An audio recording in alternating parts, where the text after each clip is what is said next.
Hi hello ಸ್ನೇಹಿತರೆ, history master ಚಾನಲ್ಗೆ ಸ್ವಾಗತ ಸುಸ್ವಾಗತ. ಸ್ನೇಹಿತರೆ, ಈ ವಿಡಿಯೋದಲ್ಲಿ ನಾನು ಜನರು ಮತ್ತು ಪರಿಸರದ ಬಗ್ಗೆ ತಿಳಿಸಿಕೊಡ್ತಾ ಇದ್ದೇನೆ. ಸ್ನೇಹಿತರೆ, ಇಲ್ಲಿವರೆಗೆ ಯಾರು ಸಬ್ಸ್ಕ್ರೈಬ್ ಆಗದೆ ನೋಡ್ತಾ ಇದ್ದೀರೋ ದಯವಿಟ್ಟು ಸಬ್ಸ್ಕ್ರೈಬ್ ಮಾಡ್ಕೊಳ್ಳಿ ಸ್ನೇಹಿತರೆ. ಪರಿಸರ ಎಂದರೆ ನಮ್ಮ ಸುತ್ತಮುತ್ತಲಿನ ಜೈವಿಕ ಹಾಗೂ ಅಜೈವಿಕ ಘಟಕಗಳಿಂದ ಕೂಡಿದ ವ್ಯವಸ್ಥೆಯೇ ಆಗಿದೆ. ಈ ಪರಿಸರ ವ್ಯವಸ್ಥೆಯು ಜೈವಿಕ, ಅಜೈವಿಕ ಹಾಗೂ ಮಾನವರಿಂದ ಮಾಲಿನ್ಯವಾಗುತ್ತದೆ.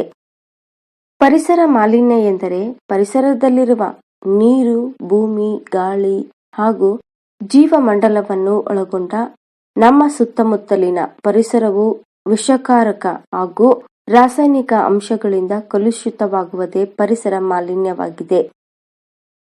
ಪರಿಸರ ಮಾಲಿನ್ಯದ ವಿಧಗಳು: ವಾಯು ಮಾಲಿನ್ಯ, ಜಲ ಮಾಲಿನ್ಯ, ಮಣ್ಣು ಮಾಲಿನ್ಯ, ಶಬ್ದ ಮಾಲಿನ್ಯ, ವಿಕಿರಣ ಮಾಲಿನ್ಯ. ವಾಯು ಮಾಲಿನ್ಯ: ಗಾಳಿಯಲ್ಲಿ ಅನೇಕ ರೀತಿಯ ರಾಸಾಯನಿಕ ಅನಿಲಗಳು, ಧೂಳಿನ ಕಣಗಳು ಸೇರುವುದರಿಂದ ವಾಯು ಮಾಲಿನ್ಯವಾಗುತ್ತದೆ.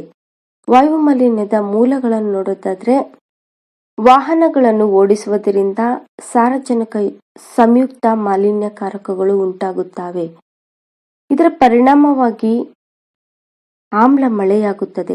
ಸಸ್ಯಗಳಲ್ಲಿ ಇಳುವರಿ ಕೊರತೆ, ಶ್ವಾಸಕೋಶದ ತೊಂದರೆಗಳು ಉಂಟಾಗುತ್ತವೆ. ಅದೇ ರೀತಿಯಾಗಿ ಸೌದೆ ಉರಿಸುವುದರಿಂದ ಇಂಗಾಲದ ಸಂಯುಕ್ತ ಮಾಲಿನ್ಯಕಾರಕಗಳು ಉಂಟಾಗುತ್ತವೆ. ಇದರ ಪರಿಣಾಮವಾಗಿ ಉಸಿರಾಟದ ಸಮಸ್ಯೆ, ಹಸಿರುಮನೆ ಪರಿಣಾಮ ಉಂಟಾಗುತ್ತದೆ. ಅಣುಸ್ಥಾವರಗಳು, ಬೂದಿ, ಧೂಳು, ಸೀಸ ಇವುಗಳು ವಾತಾವರಣವನ್ನು ಸೇರುತ್ತವೆ. ಈ ಅಣುಸ್ಥಾವರಗಳಿಂದ ಇದರ ಪರಿಣಾಮವಾಗಿ ದೃಷ್ಟಿಹೀನತೆ, ಹೊಗೆ ಮಂಜು, ಅಸ್ತಮ ಉಂಟಾಗುತ್ತದೆ. ಸ್ನೇಹಿತರೆ, ಶಿಥಿಲೀಕರಣದಿಂದ ಸುಗಂಧ ದ್ರವ್ಯಗಳನ್ನು, ಹವಾನಿಯಂತ್ರಣಗಳು ಸಾರಜನಕ ಯುಕ್ತ ಮಾಲಿನ್ಯಕಾರಕಗಳನ್ನು ಉಂಟು ಮಾಡುತ್ತವೆ. ಪರಿಣಾಮಗಳು: ಓಝೋನ್ ಪೊರೆ ರಂಧ್ರವಾಗುವಿಕೆ, ಚರ್ಮ ರೋಗ, ತಾಪಮಾನದಲ್ಲಿ ಏರಿಕೆ ಉಂಟಾಗುತ್ತದೆ.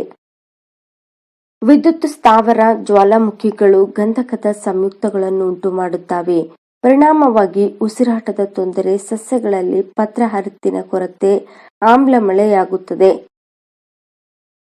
ಭೋಪಾಲ್ ಅನಿಲ ದುರಂತ 1940 ಡಿಸೆಂಬರ್ 2 ಮತ್ತು 3ರಂದು ಯುಸಿಐಎಲ್ ಯೂನಿಯನ್ ಕಾರ್ಬೈಡ್ ಇಂಡಿಯನ್ ಲಿಮಿಟೆಡ್ನಿಂದ ಮಿಥೈಲ್ ಐಸೋಸೈನೇಟ್ ಲೀಕ್ ಆಗಿದ್ದರಿಂದ ಈ ದುರಂತ ನಡೆಯಿತು.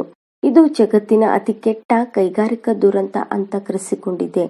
ಈ ದುರಂತದಿಂದ ಸುಮಾರು 3787 ಜನ ಮರಣ ಹೊಂದಿದ್ದು 5,58,125 ಜನರು ಗಾಯಗೊಂಡಿದ್ದರು.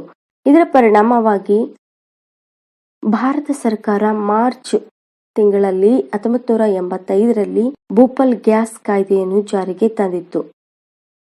ಜಲಮಾಲಿನ್ಯ ಸ್ನೇಹಿತರೆ, ಕಲುಷಿತಗೊಂಡ ವಸ್ತುಗಳು ನೀರಿನಲ್ಲಿ ಸೇರಿದಾಗ ನೀರು ಮಲಿನಗೊಳ್ಳುತ್ತದೆ. ಮಾನವ ಹಾಗೂ ಪ್ರಾಣಿ ತ್ಯಾಜ್ಯಗಳಿಂದ ನೀರು ಮಲಿನವಾಗುತ್ತದೆ. ಇದರಿಂದ ಅನೇಕ ಬ್ಯಾಕ್ಟೀರಿಯಾ ಮತ್ತು ವೈರಸ್ಗಳು ನೀರಿನಲ್ಲಿ ಹುಟ್ಟಿಕೊಳ್ಳುತ್ತವೆ. ಪರಿಣಾಮವಾಗಿ ಕಾಲರಾ ರೋಗ, ಕಾಮಾಲೆ ರೋಗ ಮತ್ತು ಟೈಫಾಯ್ಡ್ ಗಳಂತಹ ರೋಗಗಳು ಹರಡುತ್ತವೆ. ನೀರನ್ನು ಎಚ್ಪಿಗಳಲ್ಲಿ ಅಳೆಯಲಾಗುತ್ತದೆ. HP power of hydrogen. ಶುದ್ಧ ನೀರು 7 pH, ಆಮ್ಲೀಯ ನೀರು 1 pH, ಪ್ರತ್ಯಾಮ್ಲೀಯ ನೀರು 14 pH ಅನ್ನು ಒಳಗೊಂಡಿದೆ. ಬಿಒಡಿ ಬಯೋಕೆಮಿಕಲ್ ಆಕ್ಸಿಜನ್ ಡಿಮ್ಯಾಂಡ್ ಅಂತೇಳಿ ಸ್ನೇಹಿತರೆ, ನಿಗದಿತ ತಾಪಮಾನದಲ್ಲಿ ನೀರಿನಲ್ಲಿರುವ ಸಾವಯವ ಸಾಮಗ್ರಿಗಳನ್ನು ವಿಭಜಿಸಲು ಬೇಕಾಗುವ ಕರಗಿದ ಆಕ್ಸಿಜನ್ ಪ್ರಮಾಣವನ್ನು ಬಿಒಡಿ ಎನ್ನುವರು. ನೀರಿನ ಗುಣಮಟ್ಟವನ್ನು ತಿಳಿಸುವ ಮಾನಕವಾಗಿದೆ. ವಿಶ್ವ ಜಲ ದಿನವನ್ನು ಮಾರ್ಚ್ 22ರಂದು ಆಚರಿಸಲಾಗುತ್ತದೆ. ಮಣ್ಣು ಮಾಲಿನ್ಯ ಸ್ನೇಹಿತರೆ, ಕೈಗಾರಿಕಾ ತ್ಯಾಜ್ಯಗಳು ಮತ್ತು ಕೃಷಿ ರಾಸಾಯನಿಕ ತ್ಯಾಜ್ಯಗಳನ್ನು ಅವ್ಯವಸ್ಥಿತವಾಗಿ ಮಣ್ಣಿನಲ್ಲಿ ವಿಲೇವಾರಿ ಮಾಡಿದಾಗ ಮಣ್ಣಿನ ನೈಸರ್ಗಿಕ ಶಕ್ತಿ ಕುಂದುವುದನ್ನು ಮಣ್ಣು ಮಾಲಿನ್ಯ ಎಂದು ಕರೆಯಲಾಗಿದೆ. ಮಣ್ಣು ಮಾಲಿನ್ಯಕ್ಕೆ ಕಾರಣಗಳು ನೋಡೋದಾದ್ರೆ, ಕೀಟನಾಶಕಗಳ ಬಳಕೆ, ರಸಗೊಬ್ಬರಗಳ ಬಳಕೆ, ಅರಣ್ಯ ನಾಶ, ಕಲ್ಲಿದ್ದಲು ಗಣಿಗಾರಿಕೆ, ಮಣ್ಣು ಮಾಲಿನ್ಯದಿಂದ ಆಗುವ ಪರಿಣಾಮಗಳು: ಆಹಾರ ಸರಪಳಿ ನಾಶವಾಗುತ್ತದೆ, ಕಣ್ಣುಗಳ ಉರಿತ, ಚರ್ಮ ರೋಗ, ಮಣ್ಣಿನ ಗುಣಮಟ್ಟ ಕುಸಿತ, ಅಂತರ್ಜಲ ಮಲಿನವಾಗುವಿಕೆ, ಬೆಳೆ ಇಳುವರಿ ಕಡಿಮೆ, ಪರಿಸರದ ಅಸಮತೋಲನೆ, ಮಣ್ಣಿನಲ್ಲಿ ಲವಣಾಂಶಗಳ ಹೆಚ್ಚಳ. ಪ್ರತಿ ವರ್ಷವೂ ಡಿಸೆಂಬರ್ 5ರಂದು ವಿಶ್ವ ಮಣ್ಣು ದಿನಾಚರಣೆಯನ್ನು ಆಚರಿಸಲಾಗುತ್ತದೆ. ಮಧ್ಯಪ್ರದೇಶದ ಭೋಪಾಲ್ನಲ್ಲಿ ಭಾರತದ ಮಣ್ಣು ಸಂಶೋಧನಾ ಕೇಂದ್ರವನ್ನು ತೆರೆಯಲಾಗಿದೆ ಸ್ನೇಹಿತರೆ. 2015 ಅಂತಾರಾಷ್ಟ್ರೀಯ ಮಣ್ಣುಗಳ ವರ್ಷ ಎಂದು ಕೂಡ ಕರೆಯಲಾಗಿದೆ. ಶಬ್ದ ಮಾಲಿನ್ಯ: ಹಾನಿಕಾರಕ ಶಬ್ದ ಹಾಗೂ ಅಹಿತಕರವಾದ ಶಬ್ದವನ್ನುಂಟು ಮಾಡುವುದಕ್ಕೆ ಶಬ್ದ ಮಾಲಿನ್ಯ ಎನ್ನುವರು. ಶಬ್ದ ಮಾಲಿನ್ಯದ ಮೂಲಗಳು: ವಾಹನಗಳು, ಯಂತ್ರಗಳು, ಧ್ವನಿವರ್ಧಕಗಳು, ರೇಡಿಯೋ ಇತ್ಯಾದಿಗಳು ಶಬ್ದ ಮಾಲಿನ್ಯವನ್ನು ಉಂಟು ಮಾಡುತ್ತವೆ. ಪರಿಣಾಮವಾಗಿ ಶ್ರವಣದೋಷ, ಹೃದಯಾಘಾತ, ರಕ್ತದೊತ್ತಡದಲ್ಲಿ ಏರಿಕೆ, ಕಟ್ಟಡಗಳಲ್ಲಿ ಬಿರುಕು ಬಿಡುವುದು, ನರವ್ಯೂಹದ ಮೇಲೆ ದುಷ್ಪರಿಣಾಮ ಬೀರುವುದು. ಶಬ್ದದ ತೀವ್ರತೆಯನ್ನು ಡಿಸೆಬಲ್ಗಳಲ್ಲಿ ಅಳೆಯಲಾಗುತ್ತದೆ. ಪಿಸುಮಾತಿನ ಶಬ್ದವು 20 ಡಿಸೆಬಲ್ ಆಗಿದೆ ಸ್ನೇಹಿತರೆ. ಸಾಮಾನ್ಯ ಮಾತಿನ ಸಂಭಾಷಣೆಯ ಶಬ್ದದ ತೀವ್ರತೆಯು 60 ಡಿಸೆಬಲ್ ಆಗಿದೆ. ವಿಕಿರಣ ಮಾಲಿನ್ಯ: ವಿಕಿರಣದಿಂದಾಗಿ ಜೀವಿಗಳಿಗೆ ಹಾನಿಯಾಗುವುದನ್ನು ವಿಕಿರಣ ಮಾಲಿನ್ಯ ಎನ್ನುವರು. ಚೆರ್ನೋಬಿಲ್ ದುರಂತ ಏಪ್ರಿಲ್ 26, 1986ರಲ್ಲಿ ನಡೆದ ವಿಶ್ವದ ಅತಿದೊಡ್ಡ ವಿಕಿರಣ ದುರಂತವಾಗಿದೆ. ಫುಕುಶಿಮಾ ಡೈಚಿ ಪರಮಾಣು ದುರಂತವು ಮಾರ್ಚ್ 11, 2011ರಲ್ಲಿ ನಡೆದಂತಹ ಜಗತ್ತಿನಲ್ಲಿ 2ನೇ ಅತಿದೊಡ್ಡ ವಿಕಿರಣ ದುರಂತವಾಗಿದೆ ಸ್ನೇಹಿತರೆ. ಭಾರತದಲ್ಲಿ ಪರಿಸರ ಸಂರಕ್ಷಣೆಗಾಗಿ ಮಾರ್ಚ್ 26, 1974ರಲ್ಲಿ ಸುಂದರ್ಲಾಲ್ ಬಹುಗುಣ ಅವರು ಉತ್ತರಾಖಂಡದಲ್ಲಿ ಚಿಪ್ಕೋ ಚಳವಳಿಯನ್ನು ಆರಂಭಿಸಿದರು. ಅದಕ್ಕಾಗಿ ಅವರಿಗೆ ರೈಟ್ ಲೈವ್ಲಿಹುಡ್ ಪ್ರಶಸ್ತಿ ಕೂಡ ಲಭಿಸಿದೆ ಸ್ನೇಹಿತರೆ. ಅಪ್ಪಿಕೋ ಚಳವಳಿ ಸ್ನೇಹಿತರೆ: ಕರ್ನಾಟಕದ ಉತ್ತರ ಕನ್ನಡ ಜಿಲ್ಲೆಯ ಸಾಲ್ಯಾನಿ ಗ್ರಾಮದ ರೈತರು 1983ರಲ್ಲಿ ಅಪ್ಪಿಕೋ ಚಳವಳಿಯನ್ನು ನಡೆಸಿದರು. ಅಲ್ಲಿನ ಕಲಾಸೆ ಅರಣ್ಯದಲ್ಲಿ ಗುತ್ತಿಗೆದಾರರು ಮರ ಕಡಿಯಲು ಬಂದಾಗ ಅದನ್ನು ತಡೆಯಲು ರೈತರು ಮರಗಳನ್ನು ಅಪ್ಪಿಕೊಳ್ಳುವುದರ ಮೂಲಕ ಪ್ರತಿಭಟಿಸಿದರು. ಮರಗಳ ಕಳ್ಳ ಸಾಗಾಣಿಕೆ ತಪ್ಪಿಸುವುದು, ಗಿಡಮರಗಳನ್ನು ಬೆಳೆಸುವುದು ಹಾಗೂ ಪರಿಸರ ಮಹತ್ವದ ಬಗ್ಗೆ ಸಾಮಾನ್ಯ ಜನರಿಗೆ ಅರಿವು ಮೂಡಿಸುವುದು ರೈತರ ಉದ್ದೇಶವಾಗಿತ್ತು. ನರ್ಮದಾ ಆಂದೋಲನ: ಗುಜರಾತ್ ರಾಜ್ಯದ ಸರ್ದಾರ್ ಸರೋವರ ಯೋಜನೆಯಡಿಯಲ್ಲಿ ನರ್ಮದಾ ನದಿಗೆ ಕಟ್ಟಲಾದ ಅಣೆಕಟ್ಟು ನಿರ್ಮಾಣದಿಂದ ಅರಣ್ಯ ನಾಶ, ಪರಿಸರ ನಾಶ, ಜೀವ ಸಂಕುಲಗಳಿಗೆ ತೊಂದರೆಯಾಗುತ್ತದೆ ಎಂಬ ಉದ್ದೇಶದಿಂದ ಪರಿಸರ ಪ್ರೇಮಿ ಮೇಧಾ ಪಾಟ್ಕರ್ ಮತ್ತು ಬಾಬಾ ಆಮ್ಟೆ ಅವರ ನೇತೃತ್ವದಲ್ಲಿ ಅಣೆಕಟ್ಟು ನಿರ್ಮಾಣದ ವಿರುದ್ಧ ಚಳುವಳಿ ನಡೆಸಲಾಯಿತು. ಇದೇ ನರ್ಮದಾ ಬಚಾವೋ ಆಂದೋಲನವಾಗಿದೆ ಸ್ನೇಹಿತರೆ. ಮೌನ ಕಣಿವೆ ಆಂದೋಲನ: ಈ ಮೌನ ಕಣಿವೆ ಆಂದೋಲನ ಕೇರಳದ ಪಾಲ್ಘಾಟ್ ತಾಲೂಕಿನ ಮೌನ ಕಣಿವೆಯಲ್ಲಿ ಸ್ಥಾಪಿಸಲು ಉದ್ದೇಶಿಸಲಾದ ಅಣೆಕಟ್ಟಿನ ನಿರ್ಮಾಣದಿಂದ ಪರಿಸರ ನಾಶದ ಜೊತೆಗೆ ಅನೇಕ ಜೀವ ಪ್ರಭೇದಗಳು ಜೀವಿಸಲು ತೊಂದರೆಯಾಗುತ್ತದೆ. ಆದ್ದರಿಂದ ಕೇರಳ ಸಾಹಿತ್ಯ ಪರಿಷತ್ತು ಮತ್ತು ವನ್ಯಮೃಗ ಆಸಕ್ತರುಗಳು ಅಣೆಕಟ್ಟಿನ ನಿರ್ಮಾಣದ ವಿರುದ್ಧ ಚಳುವಳಿಯನ್ನು ನಡೆಸಿದರು.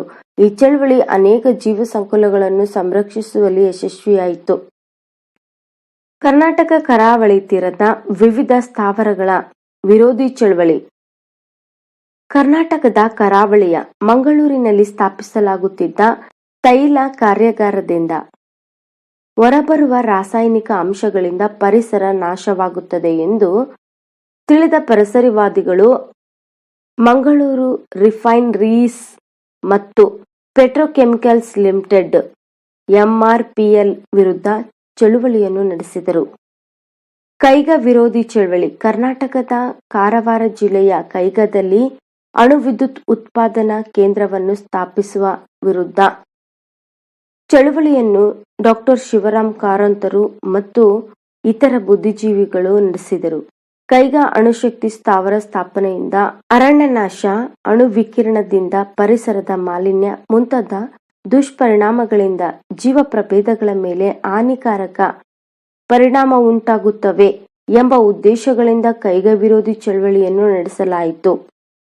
ಪರಿಸರ ಮಾಲಿನ್ಯದಿಂದ ಉಂಟಾಗುವ ದುಷ್ಪರಿಣಾಮಗಳ ಬಗ್ಗೆ ಸಾರ್ವಜನಿಕ ಜಾಗೃತಿ ಅನಿವಾರ್ಯವಾಗಿತ್ತು. ಈ ಒಂದು ಉದ್ದೇಶದಿಂದ ಪರಿಸರಕ್ಕೆ ಸಂಬಂಧಿಸಿದಂತೆ ಜಾಗತಿಕ ಮಟ್ಟದಲ್ಲಿ ಕೂಡ ಕೆಲವೊಂದು ಸಭೆಗಳು, ಸಮ್ಮೇಳನಗಳನ್ನು ಕೂಡ ನಡೆಸಲಾಯಿತು. ಸ್ಟಾಕ್ಹೋಮ್ ಸಮ್ಮೇಳನ 1972ರಲ್ಲಿ ನಡೆದ ಮಾನವ ಪರಿಸರದ ಕುರಿತು ಅಂತಾರಾಷ್ಟ್ರೀಯ ಸಮ್ಮೇಳನವಾಗಿದೆ. ಈ ಸಮ್ಮೇಳನದ ಫಲವಾಗಿ ಜೂನ್ 5 ವಿಶ್ವ ಪರಿಸರ ದಿನವೆಂದು ಘೋಷಿಸಲಾಗಿದೆ. ನೈರೋಬಿ ಸಮ್ಮೇಳನ ಇದು ಯುನೈಟೆಡ್ ನೇಷನ್ ಸಮಾವೇಶವಾಗಿದೆ. ಇದು ಸಾಗರ ಸಂರಕ್ಷಣೆಗಾಗಿ ನಡೆಸಲಾದ ಸಮಾವೇಶವಾಗಿದ್ದು ಇದು 1985ರಲ್ಲಿ ನಡೆದಿದೆ. ಕೋಪನ್ ಹೆಗನ್ ಸಮ್ಮೇಳನ ಕೋಪನ್ ನಿಗಮ್ ಸಮ್ಮೇಳನ 2009ರಲ್ಲಿ ವಿಶೇಷವಾಗಿ ನಡೆದಿದ್ದ ಸಮ್ಮೇಳನವಾಗಿದ್ದು ಇದು ಹವಾಮಾನ ಬದಲಾವಣೆ ಕುರಿತು ಚರ್ಚೆಯನ್ನು ನಡೆಸಿದೆ. ರಿಯೋ ಸಮ್ಮೇಳನ ಈ ಸಮ್ಮೇಳನವು 2012ರಲ್ಲಿ ನಡೆದಿದ್ದು ಇದು ಅರ್ಥ ಶೃಂಗಸಭೆಯಾಗಿದೆ.